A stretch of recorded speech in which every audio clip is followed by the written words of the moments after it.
নমস্কার বন্ধুরা, রিনার কিচেনে আপনাদের সবাইকে স্বাগত। আজকে নিয়ে এসেছি রাজভোগের পিঠার রেসিপি। তার জন্য নিয়েছি 1 বাটি ময়দা আর হাফ বাটি আটা, দিলাম বেকিং পাউডার, দিলাম অল্প বেকিং সোডা আর দেবো স্বাদ মতো লবণ, আর দিচ্ছি 2 চামচ, এই চা চামচের 3 চামচের মতন চিনি হবে। আর একটু গুনগুনা জল করে নিয়েছি, উষ্ণ গরম জল, তার মধ্যে একটু ইস্ট দিয়ে ভিজিয়ে রাখলাম আর এই গুঁড়ো দুধটা দিয়ে দিলাম।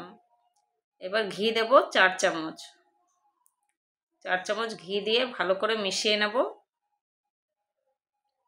মিশিয়ে নিয়ে এবার যে ইস্টটা গুলে রেখেছিলাম ওইটা দিয়ে মেখে নেব। মেখে ঢেকে রাখবো, একটু তেল দিয়ে মাখিয়ে ঢেকে রাখবো। তারপরে দেখুন কি সুন্দর ফুলে উঠেছে।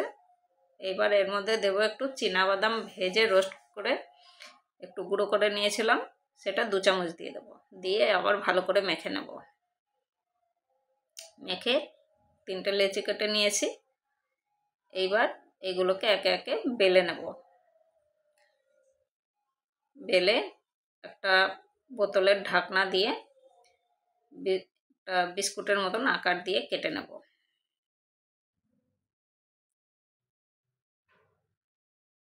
ততক্ষণ বলি, আপনারা কে কোথার থেকে দেখছেন।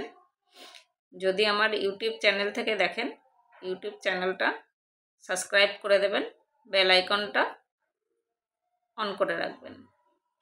এখন দেখুন একটা টুথপিক দিয়ে একটু ফুটো ফুটো করে নেবো, তা নাইলে তো ফুলে যাবে। দিয়ে এবার সবগুলোকে ভেজে নেব। এবার সব একটু ব্রাউন করে ভেজে নেব। দেখুন ভাজা হয়ে গেছে, তুলে নিচ্ছি। এবার একটা চিনির শিরা বানাবো, যার জন্য 1 বাটি চিনি দিয়েছি আর ওই বাটিরই 1.5 বাটি জল দিলাম। আর 3টে এলাচ দিয়ে দিয়েছি, আর দিয়েছি একটুখানি ভিনিগার। ভিনিগারটা আপনার 1 ঢাকন দিলেই হবে, যাতে নোংরাগুলো কেটে যায়। এবার জলটা ফুটে গেছে, সব দিয়ে দিচ্ছি পিঠাগুলো। এবার দেখুন পুরো হিটে 2 মিনিট ফোটালেই এটা হয়ে যাবে, বেশি ফোটাতে লাগে না। তাহলেই দেখবেন রসগুলো ভরে টইটুম্বুস হয়ে থাকবে। আর এত সফট আর এত টেস্টি হয় খেতে, ভীষণ লোভনীয়। আপনাদের কেমন লাগলো রেসিপিটা কমেন্ট করে জানাবেন।